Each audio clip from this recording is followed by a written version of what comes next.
स्वागत है आप सभी का हमारे YouTube चैनल पे। अब हम लोग जो करने के लिए जा रहे हैं वो है क्वेश्चन नंबर 6 साइंस का। क्वेश्चन पूछ रहा है कि the image form by concave mirror, कि जो इमेज कॉनकेव मिरर के द्वारा बन रहा है उसको देखा जाता है कि जो कॉनकेव मिरर इमेज बना रहा है वो रियल है, इन्वर्टेड है और ऑब्जेक्ट से बड़ा है। तो क्वेश्चन पूछ रहा है कि where is the object placed, कि आखिर ऑब्जेक्ट को प्लेस कहाँ किया गया होगा। कॉनकेव मिरर में एक सिचुएशन है जिस समय वो रियल भी बनाता है, इन्वर्टेड भी बनाता है और ऑब्जेक्ट का जो इमेज होता है और ऑब्जेक्ट का जो इमेज है वो बड़ा होता है। वो सिचुएशन क्या है, चलिए हम लोग रे डायग्राम से समझते हैं। सबसे पहले हमारे पास एक कॉनकेव मिरर है। कॉनकेव मिरर का ये पॉलिश सरफेस होगा। This is the polish surface of the concave mirror. और इसका जो इंटरनल पार्ट है वो रिफ्लेक्टिंग सरफेस है। जिस जगह पे प्रिंसिपल एक्सिस सबसे पहले कॉनकेव मिरर पे टकराएगा, मतलब कि the centre of the reflecting surface, उसे हम लोग पोल के नाम से जानते हैं।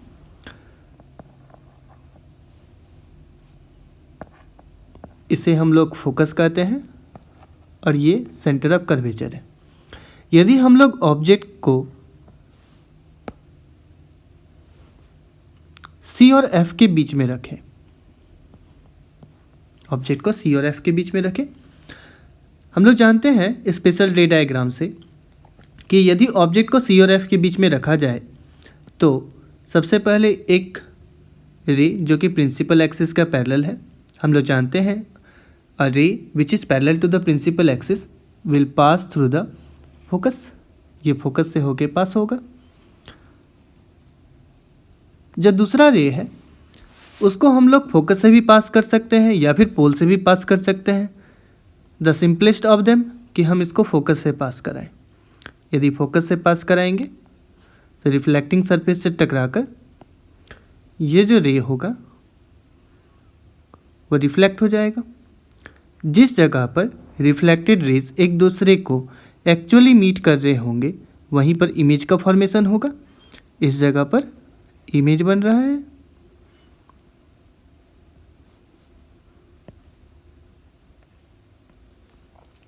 यदि इसे हम लोग नेमिंग कर दें ए बी और ये जो बना इमेज इसको ए डैश बी डैश, इस पोजीशन को एम, इस पोजीशन को एन, ये रे ऐसे गया, रिफ्लेक्ट हुआ, this is the reflected ray. ये रे ऐसे गया, फोकस से टकराने रे which is passing through the focus. हम लोग जानते हैं रिफ्लेक्शन के नियमों के हिसाब से यदि कोई रे फोकस से पास हो रहा है तो मिरर से टकराने के बाद वो प्रिंसिपल एक्सिस का पैरेलल हो जाता है। तो प्रिंसिपल एक्सिस का ये पैरेलल रे है, इस तरीके से जा रहा है। अभी हम लोग यहाँ पे देख रहे हैं कि जो ऑब्जेक्ट का डिस्टेंस है दैट इज यू, और जो इमेज का डिस्टेंस है, ऑब्जेक्ट का डिस्टेंस जो है वो छोटा है और इमेज का डिस्टेंस बड़ा है। जब कभी ऑब्जेक्ट का डिस्टेंस छोटा होता है और इमेज का डिस्टेंस बड़ा होता है that is you is smaller than भी, ऐसे केसेस पे ऑब्जेक्ट हमेशा बड़ा इमेज बनाता है। मीन्स कि जो इमेज का फॉर्मेशन होगा वो हमेशा ऐसे केसेस पे मैग्नीफाइड होगा, that is the larger than the object. Okay, since the rays are actually intersecting, इसीलिए जो इमेज का फॉर्मेशन हो रहा है उसे हम लोग कह रहे हैं कि रियल इमेज है। रियल इमेज हमेशा इन्वर्टेड होता है, इसलिए रियल इन्वर्टेड। और अब हम लोग इमेज को भी देख रहे हैं कि इमेज क्या है कि ऑब्जेक्ट से बड़ा है।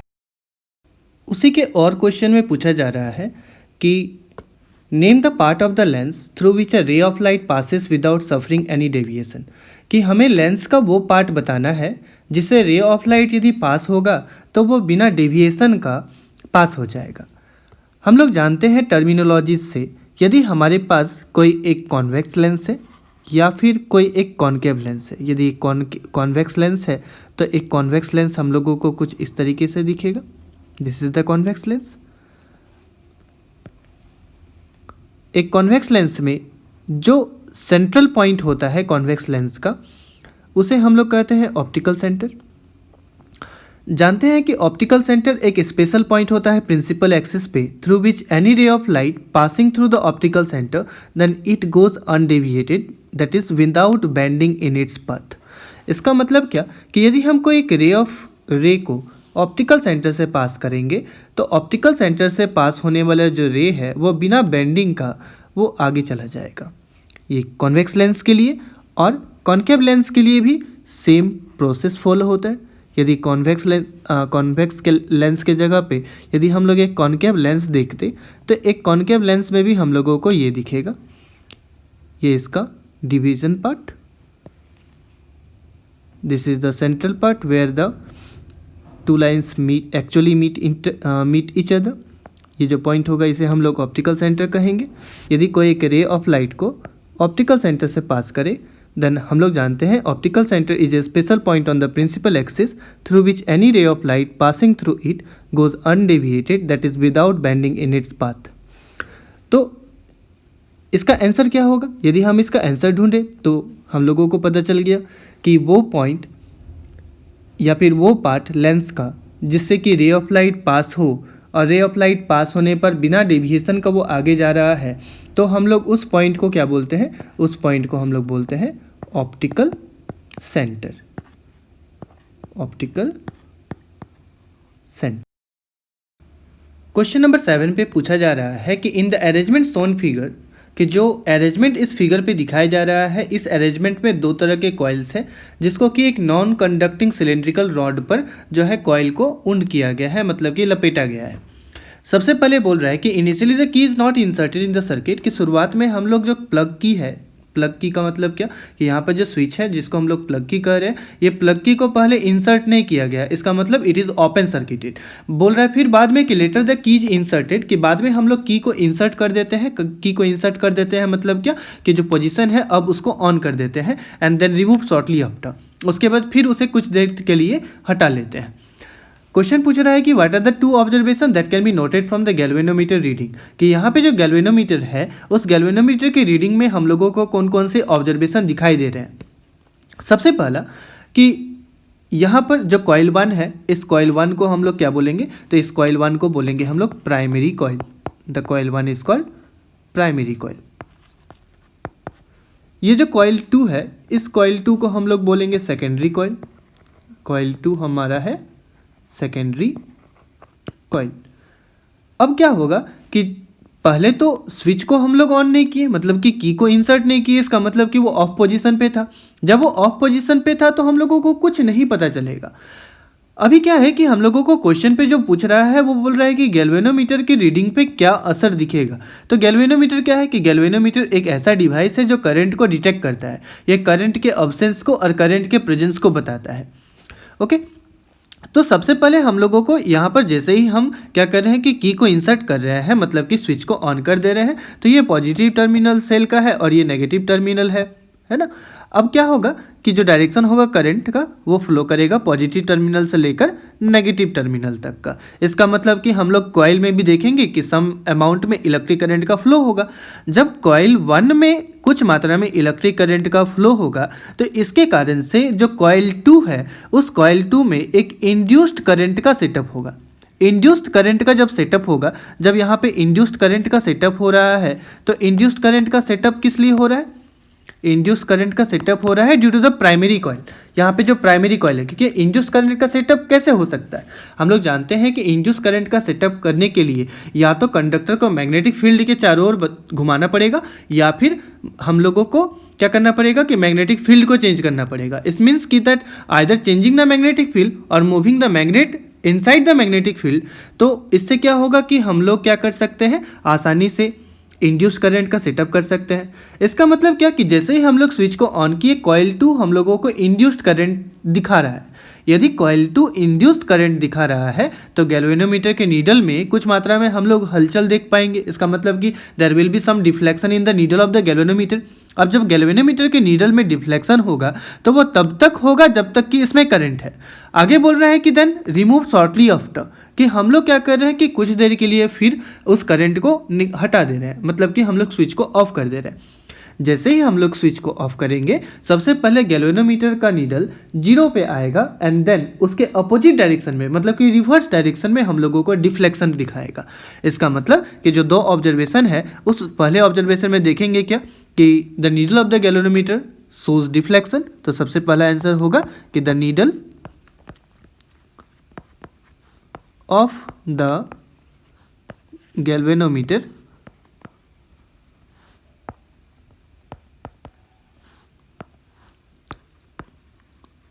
शोज डिफ्लेक्शन, कि गैल्वेनोमीटर का नीडल हमें डिफ्लेक्शन दिखाएगा। अब हम क्या किए कि करंट को हटा लिए, इसका मतलब स्विच को ऑफ कर लिए। स्विच को ऑफ कर लेंगे तो नीडल का जो डिफ्लेक्शन होगा वो अपोजिट डायरेक्शन में होगा। The needle of the galvanometer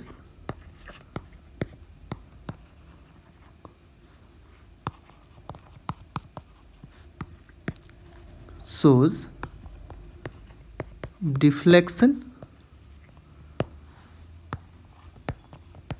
opposite to the first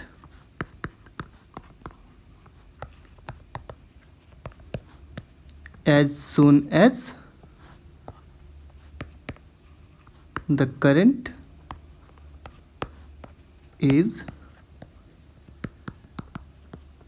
switched off। जैसे ही हम लोग करंट को स्विच ऑफ कर देंगे तो हम लोगों को जो गैल्वेनोमीटर का नीडल होगा वो अपोजिट डायरेक्शन पे डिफ्लेक्शन को दिखा। क्वेश्चन नंबर 8 में कह रहा है कि draw the magnetic field lines around a straight current carrying conductor. Means कि हम लोगों के पास जो कंडक्टर है वो स्ट्रेट करंट को कैरी कर रहा है ना। अब यदि हमारे पास कोई कंडक्टर है जो कि स्ट्रेट है तो उससे जो बहने वाला मैग्नेटिक फील्ड लाइंस होगा उसको हम लोग जो है आसानी से पता कर सकते हैं। तो उसके लिए हम लोग क्या करेंगे, सबसे पहले हम लोग एक सर्किट बनाएंगे। मान लेते हैं कि हमारे पास एक सर्किट है consist of rheostat at a fixed position. हम लोग एक पार्टिकुलर पॉइंट छोड़ दिए,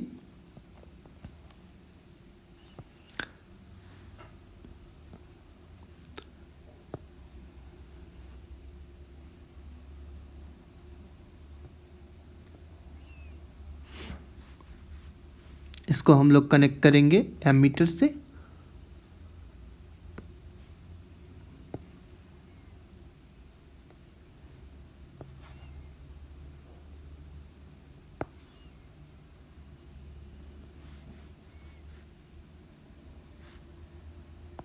विथ प्लग की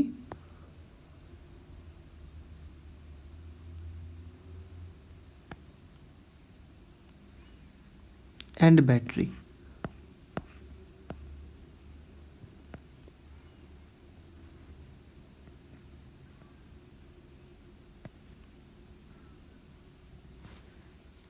पॉजिटिव नेगेटिव,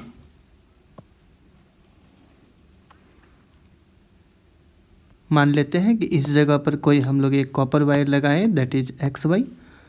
ये एमीटर है, here the positive terminal, here the negative terminal, it is V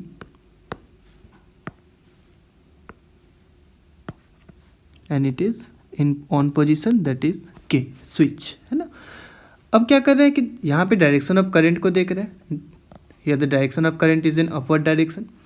यदि direction of current upward direction पे है और हमें स्ट्रेट कंडक्टर पे मैग्नेटिक फील्ड लाइन बनाना है तो मैग्नेटिक फील्ड लाइन को हम लोग आसानी से बना सकते हैं। Magnetic field lines are in the form of concentric circles. यदि ये कंसेंट्रिक सर्कल्स के फॉर्म का है तो this will be the direction. Current का डायरेक्शन अपवर्ड होने पर ये एंटी क्लॉकवाइज बनाएगा। इसका मतलब कि हम लोग जो स्ट्रेट कंडक्टर पे मैग्नेटिक फील्ड का डायरेक्शन देख रहे हैं वो किस तरीके से होगा, if the direction of the current is upward तो हम लोगों का मैग्नेटिक फील्ड बनेगा एंटी क्लॉकवाइज लाइक दिस। यदि डायरेक्शन ऑफ करंट डाउनवर्ड है तो जो मैग्नेटिक फील्ड लाइंस बनेंगे वो क्लॉकवाइज बनेंगे, दैट इज लाइक दिस। इसको हम लोग ए बी पोजिशन बोल देते हैं, ए बी स्ट्रेट वायर, इसको सी डी बोल देते हैं। तो इस तरीके से हम लोग ड्रॉ कर सकते हैं either of them. Question number 9 कह रहा है कि two unequal resistances are connected in parallel, कि दो अनइक्वल रेजिस्टेंसेस को हम लोग पैरेलल में कनेक्ट कर देते हैं। इसका मतलब हमारे पास दो रेजिस्टेंसेस है, दोनों इक्वल नहीं है। बोल रहा है क्वेश्चन कि if you are not provided with any other parameter, कि यदि आपको कोई दूसरा पैरामीटर्स नहीं दिया गया है, जैसे कि ना तो करंट का अमाउंट दिया गया है ना ही रेजिस्टेंस का अमाउंट दिया गया है, then what can be said about the voltage drop across the resistors, कि रजिस्टर्स में जो वोल्टेज ड्रॉप होगा उसके बारे में आप क्या कह सकते हो।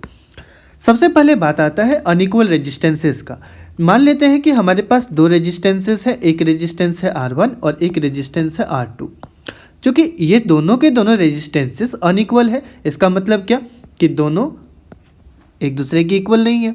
मीन्स क्या, ये भी हो सकता है सिचुएशन कि R1 जो है, दो तरह का केस हो सकता है। केस वन क्या हो सकता है कि जो R1 है वो बड़ा हो सकता है R2 से, और जो केस 2 है ये हम लोगों के लिए क्या हो सकता है कि जो R1 होगा ये छोटा होगा, किससे होगा, R2 से। दो तरह के केसेस हो सकते हैं, either the resistance one will be greater और we can say that R2 will be greater, कुछ भी बोल सकते हैं। इन दोनों केसेस में यदि R1 बड़ा हो जाए तो इसके हिसाब से हम लोग क्या बोल सकते हैं कि जो करंट का अमाउंट I1 होगा वो I1 छोटा होगा I2 से।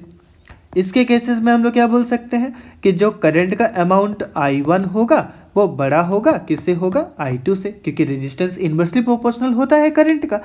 इसके हिसाब से करंट को हम लोग मेजर कर सकते हैं। Ohm's law V is directly proportional to I बताता है, तो हमको अमाउंट ऑफ पोटेंशियल डिफरेंस पता चलेगा, बट हमको वहाँ से वोल्टेज ड्रॉप नहीं पता चलेगा। यहाँ पे ये चीज़ ध्यान देना है कि क्वेश्चन हमें वोल्टेज ड्रॉप का पूछा जा रहा है कि वोल्टेज ड्रॉप का अमाउंट क्या होगा। अब सिचुएशन है कि वोल्टेज ड्रॉप किसको बोलते हैं, तो वोल्टेज ड्रॉप कहा जाता है the amount of voltage loss that occurs through all or part of a circuit due to impedance. Impedance के कारण जो भी हम लोगों को वोल्टेज का लॉस होता है, जो भी इम्पिडेंस प्रोड्यूस हो रहा है सर्किट में, उसमें जितना भी हम लोगों को वोल्टेज का लॉस हो रहा है सर्किट से, उसी को हम लोग वोल्टेज ड्रॉप के नाम से जानते हैं।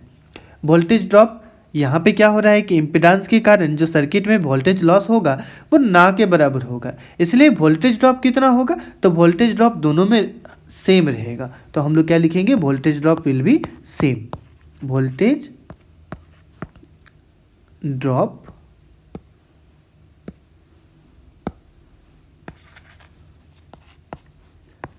विल बी सेम, या फिर हम लोग बोलेंगे voltage drop will be equal. Voltage drop क्या हो जाएगा, इक्वल हो जाएगा, क्योंकि इम्पिडेंस यहाँ पे जो दोनों रेजिस्टेंसेस के हैं, चूँकि दोनों रेजिस्टेंसेस अनइक्वल है, तो अनइक्वल रेजिस्टेंसेस होने के कारण जो वोल्टेज का अमाउंट होगा वो घटेगा बढ़ेगा, लेकिन इम्पिडेंस जो यहाँ पे जो दोनों का बनेगा वो लगभग सेम होगा। जब इम्पिडेंस दोनों का सेम है तो हम लोग क्या बोलेंगे कि जो वोल्टेज ड्रॉप होगा दोनों कंडक्टर का वो सेम रहेगा, इसलिए आंसर लिखेंगे हम लोग क्या कि voltage drop will be equal, कि वोल्टेज ड्रॉप जो है दोनों के लिए। क्वेश्चन नंबर 9 के और में हम लोगों को क्वेश्चन दिया गया है कि some work is done to move a charge Q from point infinity to a point in space, कि स्पेस में कुछ अमाउंट में वर्क किया गया। हम लोगों को वर्क कैसा किया गया, एक पॉइंट स्पेस से हम लोग इन्फिनिटी से कोई एक ऑब्जेक्ट, इन्फिनिटी से चार्ज पार्टिकल को, यहाँ पर इन्फिनिटी है, इस इन्फिनिटी से चार्ज पार्टिकल को हम लोग एक पॉइंट ए में लाते हैं, दैट इज इन स्पेस। हम लोग जानते हैं कि the amount of work done in bringing a unit positive charge from infinity to any point, उसको हम लोग क्या बोलते हैं, तो उसको इलेक्ट्रिक पोटेंशियल बोलते हैं। बोल रहा है क्वेश्चन कि इलेक्ट्रिक पोटेंशियल का जो अमाउंट है उसे भी दिया गया है, कि इलेक्ट्रिक पोटेंशियल यहाँ पे कितना लग रहा है, तो भी लग रहा है। अब क्वेश्चन हमें पूछ रहा है कि what is the work done to move this charge from infinity in terms of Q and V, कि क्यू और वी के टर्म पे उस चार्ज पे कितना वर्क किया जाएगा। तो हम लोग जानते हैं कि the amount of work done in bringing a unit positive charge from infinity to one point is called electric potential, and electric potential को हम लोग रिप्रेजेंट करते हैं V इक्वल्स टू W/Q से। यदि हम लोगों को वर्क डन निकालना है तो इसे हम लोग लिख सकते हैं W इज इक्वल्स टू क्या, तो W is equals to VQ, तो इतना अमाउंट में वर्क डन उसको लगेगा, that W is equals to VQ will be. Question number 10 पर एक ही क्वेश्चन पे दो क्वेश्चंस पूछे जा रहे हैं। सबसे पहला क्वेश्चन हम लोगों को बोल रहा है कि veins are thin walled and have valves, कि वेन्स के जो दीवार हैं वो पतले होते हैं और उनमें वाल्व पाया जाता है। तो इसे हम लोगों को जस्टिफाई करना है। यदि इसका जस्टिफिकेशन देखें तो जस्टिफिकेशन को हम लोग कैसे कर सकते हैं। सबसे पहले हम लोगों को क्वेश्चन बोल रहा है कि veins have a thin walled, तो हम लोग जानते हैं कि वेन्स के जो दीवार होते हैं वो पतले इसलिए होते हैं क्योंकि वहाँ पर ब्लड जो है उतना प्रेशर पे नहीं होता। इसका मतलब कि लो प्रेशर जोन है, वेन्स लो प्रेशर जोन है, ब्लड का प्रेशर उतना यहाँ पर नहीं होता है। इसी कारण से वेन का जो दीवार है वो पतला होता है। इसका वाल्व पाया जाता है जो हम लोगों को बताता है कि ये इंश्योर करता है कि ब्लड सिर्फ एक ही डायरेक्शन पे फ्लो करे। जिस किसी का भी वाल्व पाया जाता है, वाल्व क्या बताता है, valve ensures that the blood flows in only one direction.